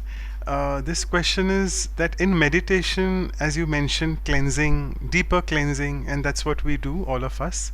So has God taken a contract just to get rid of my stuff all the time? I mean, I become dirty and he just makes me clean. Is that a contract with him? Yeah, I wish it was. It would make it a lot easier. I could just call the contractor and get him to do my work. Unfortunately, no. The only thing that God does is he gives us the tools. And he says, okay, children, go for it. Clean as much as you want. I'm not going to do it for you. He doesn't do anything. Honestly, he does nothing. He just gives us the tools. Because it's not his karma. I dirtied myself, so I have to clean myself. He's very sweet, and he always says, I'm there to help you. But the only help he gives really is keeps encouraging us. It's a bit like children if they're in a race, all the parents are standing on the side yelling and screaming their child's name. Or if it's a football match, parents will be saying, come on, whatever your name is. But you can't jump into the field and play football for your child. In the same way, you can provide the right tuition, you can provide the right coaches, you can, get them the right shoes, whatever it is, all the accessories. And that God does in a very beautiful way. But he doesn't clean. I have to clean. I have to clean. Right, great. Amazing revelation. Yeah, he doesn't do the work. I have to do the work. Great, correct. Okay, so with this, I would like to now invite us seniors. We have with us Dr. Ashok Mehta, who's always with us, and also Sister Claudia. So over to Dr. Mehta first, yeah, for proposing the vote of thanks to you. Sona Ben, I have not met you, but I have met your family. I have met Charu Ben, who works at the Global Hospital, and your daddy, Mr. Barry. You have touched my heart. So beautiful presentation on cleanliness. I think what you said in simple words, have a non-sticky pan and a clean lens. You will see the vision will look good, goodness and purity. I think you have hit the nail on the head when you said that God gives you tools and you use them. It is not his karma, it is your karma you have to clean. I think, as your name, but Brother Manoj Bhai said, you are a gold. You are a real gold. And as far as we all share our family lives. I have my wife who is absolutely perfect. If you see a cupboard, see her cupboard, see anything that is perfectly kept. And I sometimes pull out things and then everything gets disturbed and I try to put it, but it cannot be the same way it has been put. I have my daughter whose name is also Sonal, and she's probably one up on her mother. Sometimes if I'm at home and I have to travel, she comes to my home to pack my bag and everything has to be put in a perfect way. And I can see that in her life, you know. She's the one who was the architect of the global hospital. So you can see and that was the age of 22, 23. And then we go back in her life. When she was a baby, she was a small child, we used to give her paper and pencil. And normally children will do, you know, she would make only circles, you know, which we realized later on that to make a circle for a child is a difficult job. So I think what you said is very right. But, you know, your intellect, everyone's intellect works in a different way. When I'm in the operating room, I'm perfect. I cannot go even a millimeter here or there, and nobody can talk, nobody can disturb me. I mean, there has to be that perfection. So I think perspectives also keep on changing, but I have enjoyed listening to you. You have literally taken us absolutely flowing, free flowing. A beautiful lecture. It could be a master class on meditation. As a matter of fact, I must share with Manoj Bhai and Anupma that what we are doing in this values for life is amazing. Each one of these values that we are talking about and what we are recording could be a book by itself. It's a classic. It's one of the most beautiful experiences I have had. And I'm sure that we'll meet, our paths will cross someday.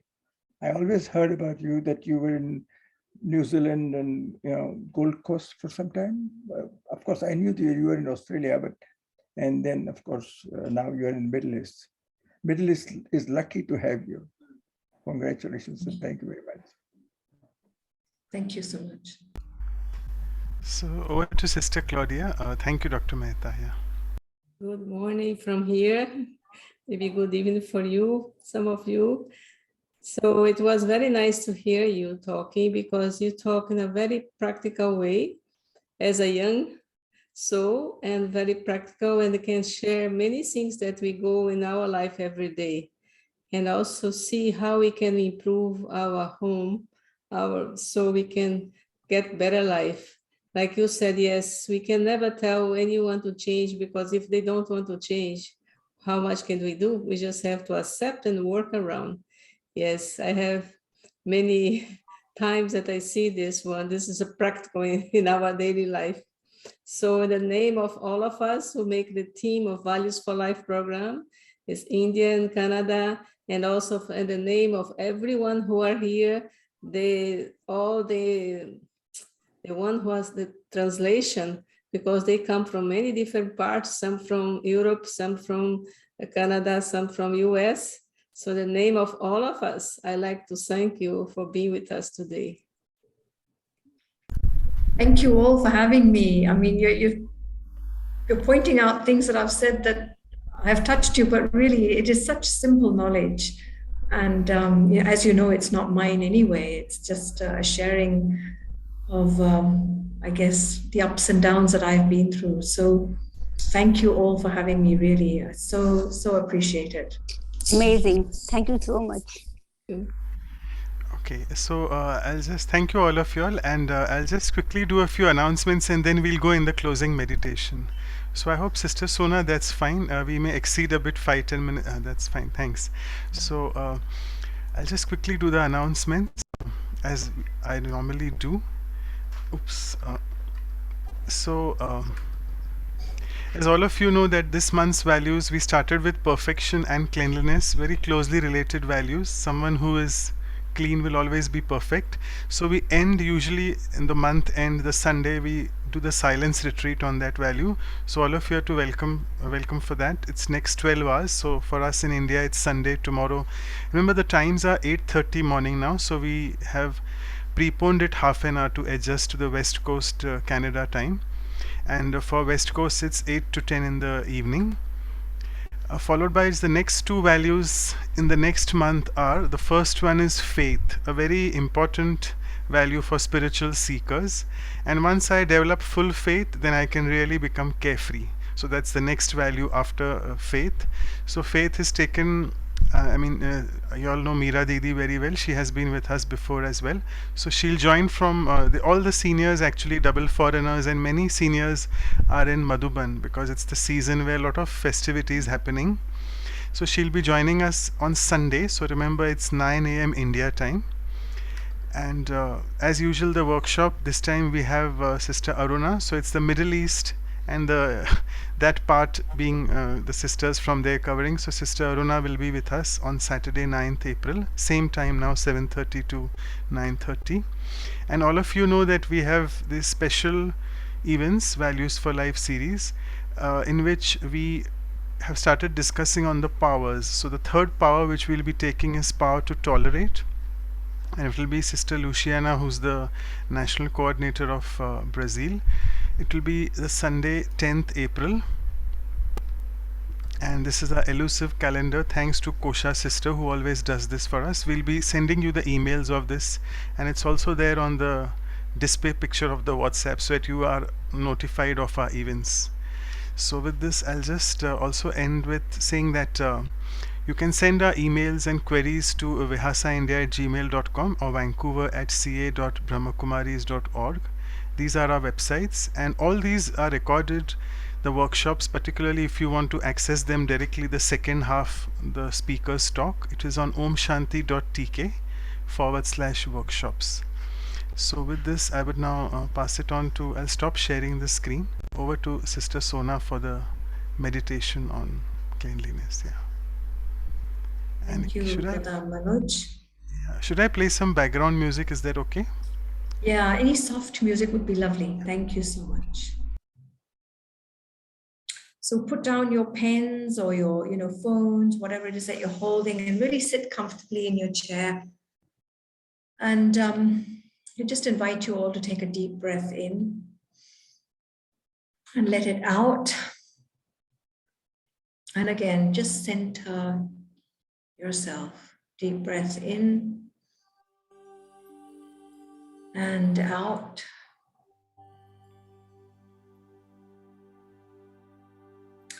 And just feel the weight of your body.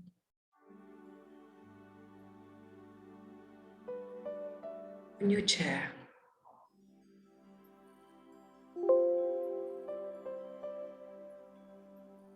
As your mind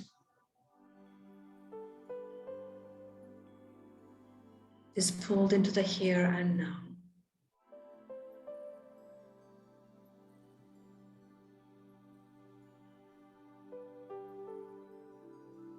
A few moments I'm going to spend with myself.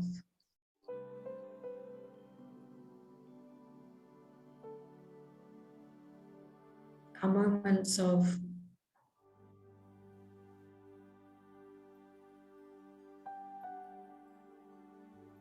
just very pure honesty with myself. Feeling of wanting to know. What do I need to pay attention to?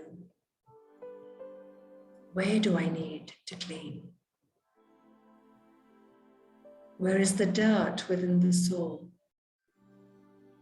still hidden?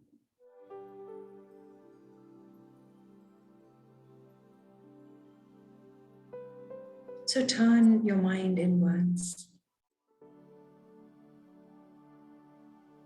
and just check.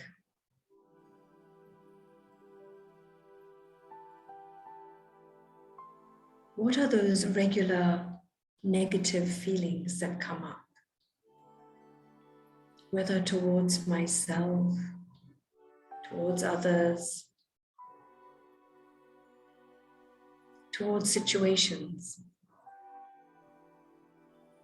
Those negative feelings could be anger, pain, sorrow, fear, whatever it might be.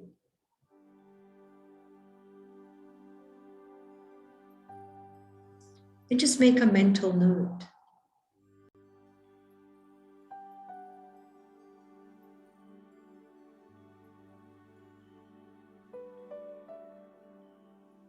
And then in this moment, I remember the one who gives me all the tools to clean.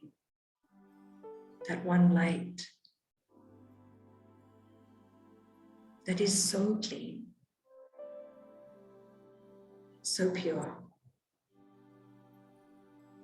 And I feel that light shining down on me.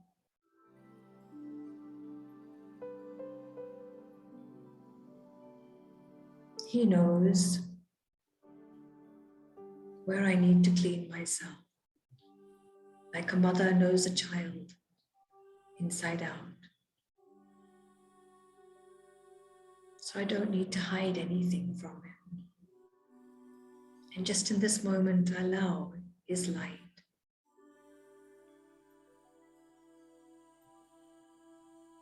to reach all the places within me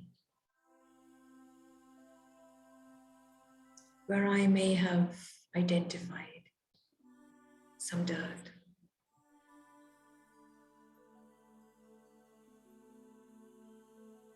Yes, I have to do the cleaning.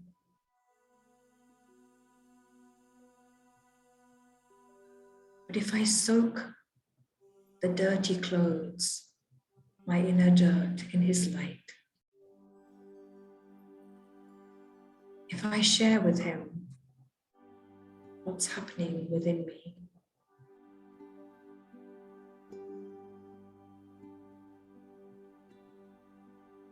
then the cleaning is so much easier.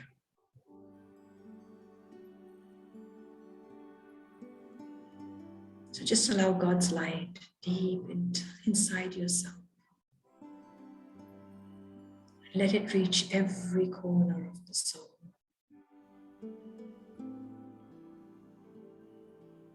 Soaking me with his goodness.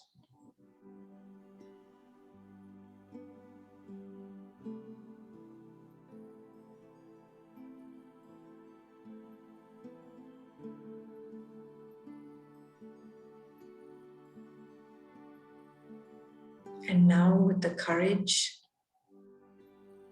to face myself, to change myself, I come back to the awareness of where I am.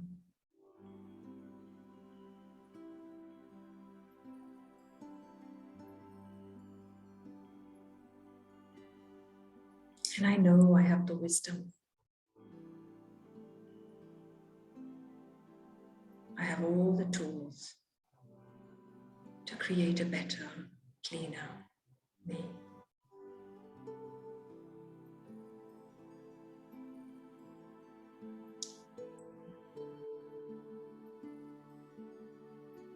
Shanti.